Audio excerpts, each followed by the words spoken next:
Bonjour à toi, j'espère que tu vas bien et aujourd'hui c'est un plaisir pour moi de te retrouver encore une fois sur le podcast, la chaîne La Femme Restaurée où nous parlons de foi chrétienne et de développement personnel. Et aujourd'hui nous allons voir ensemble le bilan de fin d'année et la préparation de la nouvelle saison. Et là nous arrivons bientôt au mois de décembre à grands pas, la semaine prochaine. Et il est vraiment important de faire ce récap, ce bilan de cette nouvelle année, de ce que tu as appris, des différentes transformations que tu as pu avoir dans ton intérieur, sur le plan spirituel, dans ta marche avec le Seigneur. Voilà, est-ce que tu t'es plus rapproché de Dieu? Est-ce que votre relation s'est solidifiée? Ou voilà les différentes épreuves que tu as pu vivre durant cette année et qu'est-ce que tu as tiré de bon de tout ça? Parce que c'est vrai que à chaque fin d'année, pour la nouvelle année qui va suivre, on fait pas mal de projets, pas mal de plans. Et quand nous voyons que certains de ces projets ne se sont pas accomplis comme on l'a voulu, on peut être frustré. Mais vous savez, dans chaque chose, il y a du bon et du mauvais. Et dans chaque chose, on peut tirer le positif dans ça.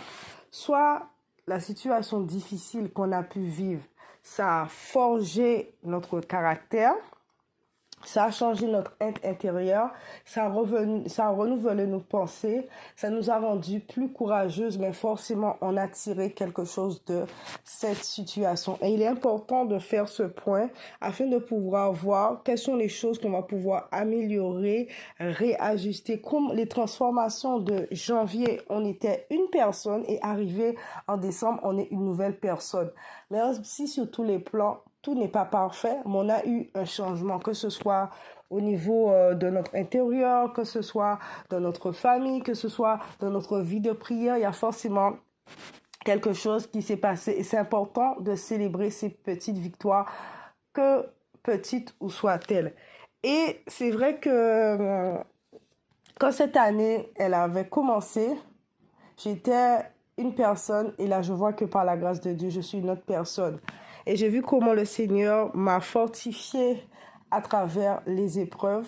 Quand je suis passée par des moments difficiles où je pensais que de moi-même, je n'aurais pas la force de pouvoir affronter cette situation, mais Dieu m'a montré que avec lui, que j'étais capable, avec lui, que j'allais pouvoir surpasser tout ça. Et c'est quand des fois nous arrivons dans certaines situations dans nos vies où nous voyons que nous sommes plus bas que terre, que là le Seigneur nous montre qu'il y a des forces cachées en nous que nous avons même pas conscience. Et c'est vrai que cette année a été vraiment pour moi une année de chamboulement, de retournement de situation. Quand vous êtes là, vous faites certaines choses, vous avez vos plans. Et quand vous voyez que ces plans ne se réalisent pas forcément comme vous le souhaitez, vous êtes frustré, vous n'êtes pas bien et tout. Mais le plus important, moi je dis, la parole dit, c'est vrai que l'homme a beaucoup de projets, mais c'est seuls les projets de l'Éternel qui se réalisent. Le plus important, c'est d'être dans le plan de Dieu. Parce qu'on peut avoir beaucoup de projets, on peut courir partout. Mais est-ce que c'est ce que Dieu veut pour toi en ce moment, en cette saison? Est-ce que c'était ce qu'il voulait pour toi? C'est vrai que des fois on peut se dire, ah moi je voulais ci, ah moi je voulais ça, moi je voulais un mariage, je voulais un nouveau travail, mais est-ce que c'est ce que Dieu voulait pour toi? Des fois en fait on va arriver dans certaines saisons, certaines périodes de notre vie où le Seigneur va vouloir que là, on reste, on prend une pause pour pouvoir travailler en nous, pour pouvoir se former, pour pouvoir, nous guérir de certaines choses encore qui sont enfuies en nous, que nous ayons même pas conscience. Voilà, ça va être un moment de pause en fait, mais le plus important, c'est pas oui parce que voilà, t'es pas bien parce que t'as pas réalisé ton projet, mais le plus important d'être dans la voie de Dieu. Parce que le Seigneur, en fait, il sait très bien ce qui a de mieux pour nous. Si nous sommes ses enfants, nous lui faisons confiance. Nous avons mis cette année à ses pieds. Il ne va pas nous laisser prendre un chemin qui n'est pas de lui.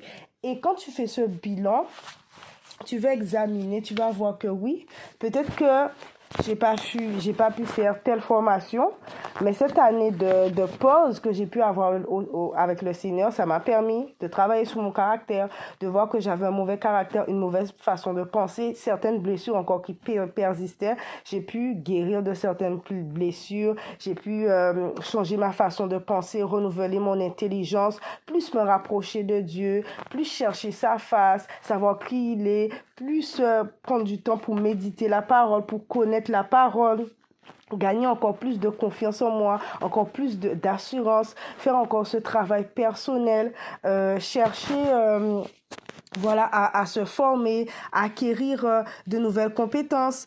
Et c'est là que tu te dis, quand tu observes tout ça, tu te dis, mais waouh, en cette année, quand même, j'ai fait pas mal de choses.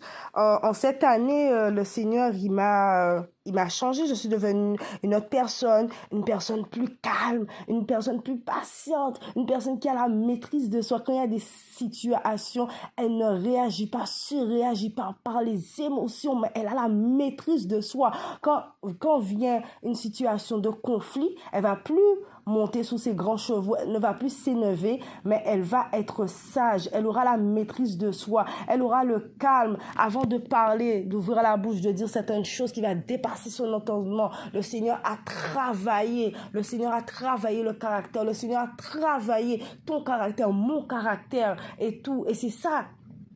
Et c'est ça, c'est vrai que des fois, on va dire, oui, Seigneur, je veux ci, je veux ça, je veux des nouvelles relations. Mais des fois, le Seigneur ne peut pas nous donner des nouvelles choses tant qu'il n'a pas enlevé certaines choses qui pourraient nous bloquer la manifestation de sa bénédiction dans nos vies. Donc, des fois, on ne comprend pas tout de suite, pour le moment, pourquoi le Seigneur est en train de faire ça, pourquoi il me fait encore revenir sous certaines situations, pourquoi il me fait encore revenir sous certaines blessures, mais c'est pour te préparer à la bénédiction pour l'autre saison qui va arriver, pour que le terrain soit propre, pour que le terrain soit balayé, balisé. Et c'est ça, tu vas voir que tu étais une personne qui en début d'année qui allait s'énerver, et là tu vois que tu as la maîtrise de soi, tu as plus de sagesse, tu raisonnes différemment, tu as plus de compassion, tu as plus d'amour vers les autres, voilà, tu arrives plus facilement à pardonner, ton cœur a été libéré de tellement de choses, de tellement d'angoisse, de tellement d'amertume que tu ne pensais pas avoir.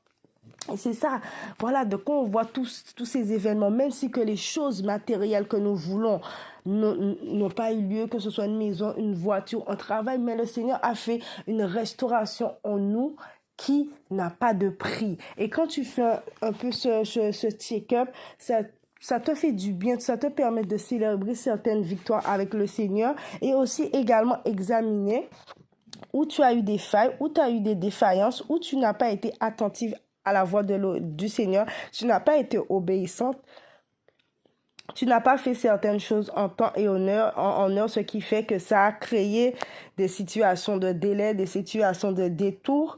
Et voilà, qu'est-ce qui s'est passé? Essayer de comprendre le comment, le pourquoi. Est-ce que ça venait d'une négligence de ta part? Est-ce que c'était un manque de confiance? Voilà, examiner tout ça, souligner ces points. Voilà, célébrer ces différentes victoires, regarder les différentes victoires qu'on a eues avec le Seigneur, les différents changements, que ce soit dans notre façon de penser, dans notre raisonnement, les changements aussi dans notre cœur intérieur, notre âme, la paix intérieure qu'on a acquis, les différentes délivrances que le Seigneur nous a données, autant que physiques, autant que spirituelles, et regarder aussi les différents axes d'amélioration de nous-mêmes, les points à améliorer, afin de ne pas les transporter dans la nouvelle saison, afin que ce ne soit pas un frein pour nous. Voilà, et c'est vrai que dans cette épreuve, le Seigneur m'a permis, même dans la douleur, de pouvoir le faire confiance et peu importe si je tombe aujourd'hui, je vais me relever car ce n'est pas moi de mes propres forces, mais c'est lui ma propre force. Et de me faire comprendre que peu importe les tempêtes, la situation, je dois continuer à avancer, je dois continuer à me battre, que tous les jours, ça ne sera pas un conte de fées, ça ne sera pas tout rose. On est sur terre, on n'est pas encore dans le paradis, il y aura des difficultés, mais je dois continuer à me battre, avancer. Même des fois où tu te réveilles le matin, tu n'as pas forcément envie de sortir, tu n'as pas envie de faire certaines choses, mais tu dois te lever Tu dois te préparer, tu dois te maquiller, tu dois faire l'œuvre de Dieu, tu dois t'occuper de ta famille et c'est ça, pouvoir continuer à avancer dans la tempête. Est-ce que je reste dans le désert? Quand je vis cette situation, je reste bloqué dans le désert. Je ne cherche pas à comprendre ce que le Seigneur a à m'apprendre. Je reste comme le peuple d'Israël, 40 ans dans le désert à tourner en rond. Ou est-ce que je cherche la face de Dieu? Qu'est-ce qu'il a à me dire? Qu'est-ce qu'il veut m'apprendre? Qu'est-ce qu'il veut changer à l'intérieur de moi? Quelle instruction qu'il veut me donner? Est-ce qu'il veut que je sois à un endroit précis? Des fois, quand le Seigneur nous a déjà dit une chose une première fois, tant qu'on n'a pas fait ce qu'il nous demande de faire, il ne va pas nous donner la prochaine étape. Et c'est important de voir aussi si notre maturité, notre discernement spirituel a grandi, notre clairvoyance a grandi. Parce qu'on marche avec le Seigneur, on ne peut pas rester des bébés spirituels, toujours à prendre du lait. Au fur et à mesure qu'on grandit avec le Seigneur, spirituellement, on acquérit de nouvelles choses. Notre foi grandit, notre vie de prière grandit. On a plus de sagesse, plus de compréhension dans la parole. Le Seigneur met des choses en nous parce que le Seigneur veut qu'on aille de progrès en progrès, de gloire en gloire, comme il dit, et pas qu'on reste toujours à boire du lait avec lui. Et comme je le disais, c'est vrai que moi, tous les projets que j'avais, que ce soit professionnel ou autre, ne se sont pas réalisés comme je veux, mais je dis merci à Dieu parce que je sais que si j'étais focalisée à courir à gauche, à droite, à faire tellement de choses, à rester focalisée sur mes projets, sur ma vie, sur ce que j'ai à faire, mais j'aurais pas pu voir le travail que Dieu devait faire en moi en profondeur, me guérir de certaines blessures, de certaines souffrances du passé qui auraient pu être un frein à ma destination prochaine. Parce que oui, c'est bien, le Seigneur va te laisser avancer. Il va te laisser prendre des décisions, aller à des endroits. Mais après, quand demain après, tu n'as pas réglé certaines choses à l'intérieur de toi, certains traits de caractère. Mais quand demain tu vas arriver, tu vas te prendre le mur, tu vas te dire, ah mais moi je comprends pas qu'est-ce qui se passe. Et des fois, certaines situations, certaines choses nous arrivent. Elles sont là en fuite au fond de nous. Elles sont en train de dormir. Et tant qu'il n'y a pas un élément déclencheur pour déclencher, par exemple, le mauvais caractère, la colère, vous voyez des comportements en nous, ben, on ne peut pas savoir, c'est endormi. Il faut que quand tu es dans le lieu secret, tu es face à face, tu es tête à tête avec Dieu, il te dit, il y a ça encore, il y a ça encore, il y a ça encore qui reste, il y a ça encore du passé dans ton cœur, dans ton âme, l'amertume, la colère, le rejet, le rejet du passé, le complexe d'infériorité. Mais quand tu cours partout, tu es distrait par les choses du monde, tu es distrait par l'argent, tu es distrait par le travail, tu es distrait, tu es partout. Tu peux même pas savoir qu'il y a des choses qui pourront te porter préjudice demain. Et c'est important de faire ce bilan, de faire ce check-up et de rendre gloire à Dieu, de remercier le Seigneur parce que malgré les difficultés, malgré la maladie, malgré tous les problèmes qui arrivaient, il t'a gardé là. Il t'a gardé toujours en vie.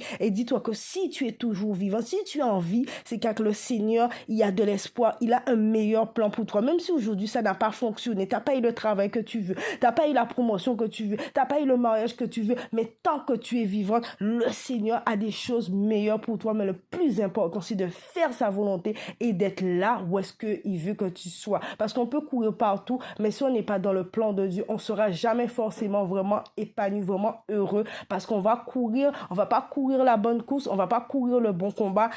Et le plus important, c'est d'être dans la volonté de Dieu. Et aussi important, de détecter aussi les saisons. Les saisons, qu'est-ce que le Seigneur t'appelle à faire pour la prochaine saison? Qu'est-ce qu'il attend de toi? Prendre ce temps dans la prière, dans le jeûne, pour les personnes qui peuvent jeûner, qui n'ont pas de problème médical, mais de prendre ce temps de prier pour préparer la saison. Parce que c'est comme une personne qui va à l'examen. C'est pas en fait 2-3 jours avant l'examen. Tu commences à te préparer.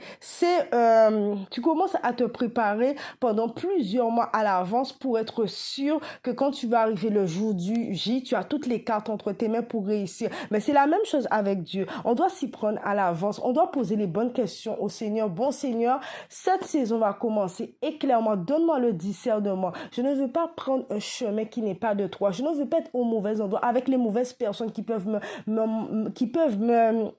me dévier de ma destinée. Parce qu'il faut savoir que l'ennemi, comme Dieu a un plan pour nous, un agenda pour nous, l'ennemi aussi, lui, il a un agenda aussi pour nous. Et si vous priez pas pour chercher la face de Dieu, pour connaître dans quelle saison que vous êtes, qu'est-ce que le Seigneur attend de vous, ben l'ennemi au cours de votre route, il mettra des personnes pour vous détourner, il mettra des personnes pour vous dévier, pour vous dire, va là, fais ci, va à gauche, va ceci, va cela. Mais si vous n'avez pas cette relation, cette intimité que vous avez bâtie avec le Seigneur, ferme, que quand des situations vont arriver, vous allez dire, non, ça, c'est pas, ça ne vient pas de Dieu.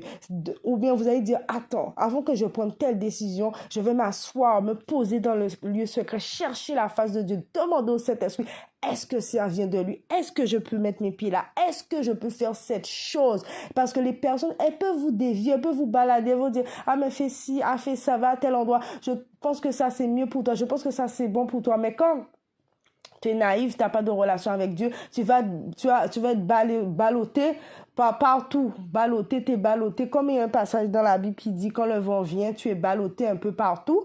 Et tu vas être ballotté un peu partout. Mais quand tu as cette connexion avec le Seigneur, peu importe ce qui se passe, s'il te dit pas, va devant, tu ne vas pas. S'il te dit pas à gauche, tu ne vas pas. Tu vas en fonction de où est-ce qu'il te dit. Peu importe ce que les gens vont te dire. Tant que Dieu n'a pas parlé, ne t'a pas dit en route, tu ne te lèves pas, tu ne pars pas. Tu restes là parce que tu attends son feu vert. Et ça, c'est important. C'est important de bâtir tout cela, de commencer à planter les graines. Parce que quand tu en fait... tu n'as pas planté dès le départ, tu n'as pas semé, que ce soit dans la prière, que ce soit dans tes actions. Faut pas t'attendre aussi que l'année va arriver, des choses vont se mettre en place. Non, parce que celui qui n'a pas planté et tout, il ne peut pas récolter. Donc c'est quand tu vas planter des graines, tu vas mettre des actions en place, peu importe comment les choses se passent, mais tu vas mettre des choses, même si que tu n'as pas forcément tout ce que tu veux, mais tu sais que tu as planté certaines graines, même si elles se réalisent pas aujourd'hui, elles vont se réaliser demain. Mais si tu ne plantes pas, tu ne mets pas des choses en place. L'année arrive comme ça, boum, janvier, février, avril, c'est là que tu te réveilles et tu te dis, bon, voilà, je cherche qu'est-ce que je dois faire, où je dois aller, qu'est-ce que je dois faire. T'as pas une direction claire du Seigneur, tu sais pas en fait où tu vas aller. Tu as pas une direction, t'as pas une ligne de conduite. Tu te lèves, tu vas où le vent où le vent t'amène, où bon te semble. Alors que nous, chaque année, tu dois avoir une direction du Seigneur. Seigneur, qu'est-ce que je dois faire? Où je dois aller? Même si que tu n'as pas tout clair de A à Z, mais tu as une certaine piste et ça va t'aider à pouvoir mettre des choses en place pour pouvoir préparer la nouvelle saison. Le Seigneur, il va te mettre des choses à cœur. Il va t'inspirer à faire de nouvelles choses, à faire une nouvelle formation, à faire de nouveaux projets, à rencontrer de nouvelles personnes, à peut-être voyager, je ne sais pas, mais tu auras une ligne de conduite. Mais tu peux pas comme ça te réveiller à chaque année et être conduit où le vent te mène en fait. Et c'est maintenant que tu dois enfanter ta destinée dans la prière. Parce que comme je le disais tout à l'heure, là, comme Dieu a un projet pour toi, mais l'ennemi aussi, il a un projet satanique et il ne commence pas en fin d'année, il commence depuis depuis au milieu d'année, depuis en septembre, octobre, là, où il y a tous les fêtes bizarres, où il y a tous les esprits de mort, il commence à faire des choses pour amener la maladie, pour amener le malheur dans les gens. Et puis c'est comme ça, tu vois, les gens ils se réveillent comme ça, 2 mois après, ils ont une maladie bizarre, ils ont des échecs, ils ont des malheurs, ils ont des séparations, ils perdent leur travail parce que l'ennemi a commencé à semer des graines, a commencé à mettre ses agents sataniques un peu partout dans la vie des gens et tu verras dans 2-3 mois, ces trucs-là, ça arrive, mais toi, tu dois être là dans la prière avec ta famille, avec tes enfants, avec tes proches, commencer à proclamer, à prophétiser ce que tu veux voir dans ta vie, c'est ce que je veux voir, c'est ce qui va se passer, tu prophétises, tu proclames, tu déclares, tu annules, tu arraches tous les plans de l'ennemi, tout ce qu'il a pu faire ou dire contre toi, tout ce que les personnes, tu ne sais pas, dans ton entourage, ont dit, c'est pas ce qui va s'accomplir, mais seul le plan de Dieu, parce que le monde, il est physique et le monde aussi, il est spirituel. Il y a des choses qui se passent. Et si tu n'es pas éveillé, tu es endormi, tu vas voir que tu commences à avoir des comportements, des réactions, tu commences à avoir une flemme, tu commences à avoir une fatigue, tu commences à avoir un dégoût de tout, tu n'as plus envie de faire quoi que ce soit. Mais c'est des graines qui ont été plantées et puis ça fait surface du jour au lendemain. Et c'est là que j'ai vu l'importance aussi de la prière, comme je le disais précédemment dans un podcast, toutes les graines que j'ai semées dans la prière et tout, ça m'a porté, ça m'a donné une force pour les moments où j'avais pas plus la force de prier, ou dans les moments que j'étais dans la faiblesse. J'ai vu toutes les graines de la prière que j'ai fait, ça m'a porté et ça m'a permis de faire la volonté de Dieu et d'être là où est-ce qu'il veut que je voulais. Et c'est important, chaque fin d'année comme ça, depuis septembre, octobre, tu commences à prier, tu commences à intercéder pour pas que ça soit les œuvres de l'ennemi qui s'accomplissent dans ta vie, et que même si il y a des moments difficiles, tu vas pouvoir passer la tempête. Même quand il y a des moments où tu penses que c'est fini, tu vas plus pouvoir te relever, avancer, mais tu vas voir que le Seigneur sera ta force, le Seigneur sera ton rocher, il va pouvoir te maintenir, parce que franchement, 2025, ça a été vraiment une année, c'était terrible. Moi, je m'attendais pas à ça, où il y a eu des combats, il y a eu des attaques sous tous les plans, que ce soit financier, que ce soit spirituel, au niveau de ma santé, mais j'en ai vu de toutes les couleurs, où j'étais malade, où plus rien financièrement ne rentrait, où il y avait tellement de choses, et s'il n'y avait pas la prière, je vous dis, il n'y avait pas la prière de Dieu, mais l'ennemi, il m'aurait, comment dire, ici, c'était pas Dieu, il m'aurait vraiment cassé, quoi. Cassé. Dieu m'a maintenu avec ses prières et les bonnes personnes qu'il a mis autour de moi. Donc, il est important que tu dois préparer ta nouvelle année, ta nouvelle saison. Demander au Seigneur le discernement, parce que c'est maintenant que ça commence. Tu dois commencer à prier, jeûner, intercéder, pour que quand les opportunités, les saisons vont arriver, que tu sois alerte. Est-ce que c'est ta saison pour commencer un nouveau travail? Est-ce que c'est ta saison pour te marier? Est-ce que c'est ta saison pour voyager et ne pas être là et regarder et dire, ah, mais Seigneur, je comprends pas, pourquoi ma vie n'avance pas, pourquoi je revis les mêmes choses. Mais si tu as un voile sous les yeux, tu ne comprends pas les temps, les saisons, les circonstances, tu n'as pas de révélation divine, tu n'as pas de connexion avec Dieu, tu parles pas avec le Seigneur, ben tu vas tourner en rond, tu vas penser faire les choses juste pour toi, alors que non, c'est pas ce que Dieu veut pour toi. Et peut-être c'était ta saison de mariage, peut-être ta saison d'opportunité de travail, mais tu es passé à côté. Peut-être qu'à ce moment-là, le Seigneur voulait que tu te poses, que tu te prépares sur le mariage, que tu lis des livres, que tu ailles dans des conférences, que tu écoutes des sermons, que tu te prépares, que tu travailles à l'intérieur de toi ton caractère, tu changes ton raisonnement pour que quand cette personne va arriver, pour l'accueillir sur une bonne terre, pour rentrer dans ta saison de mariage, pour rentrer dans ta saison d'opportunité, dans ton nouveau travail, dans ton voyage, ben voilà, la situation va arriver, mais elle va te passer sur le nez. Et encore, l'étape d'après, tu vas encore attendre combien de temps que la saison se revienne? 1 an, 2 ans, c'est que tu sais pas. Et c'est ça, c'est vraiment être attentif, prier Dieu pour qu'il puisse te guider. Donc, j'espère que ce message t'a édifié. Et prépare bien ton année, fais ton bilan, peu importe ce qui s'est passé, sache que si tu es toujours en vie, le Seigneur est en contrôle, il a un meilleur plan pour toi. Et dans une année, il n'y a pas forcément que du mauvais. Célèbre les petites victoires, ça va te fortifier. Et tu as le souffle de vie, tu es en bonne santé, dis merci à Dieu. Et je te dis à bientôt et à très vite.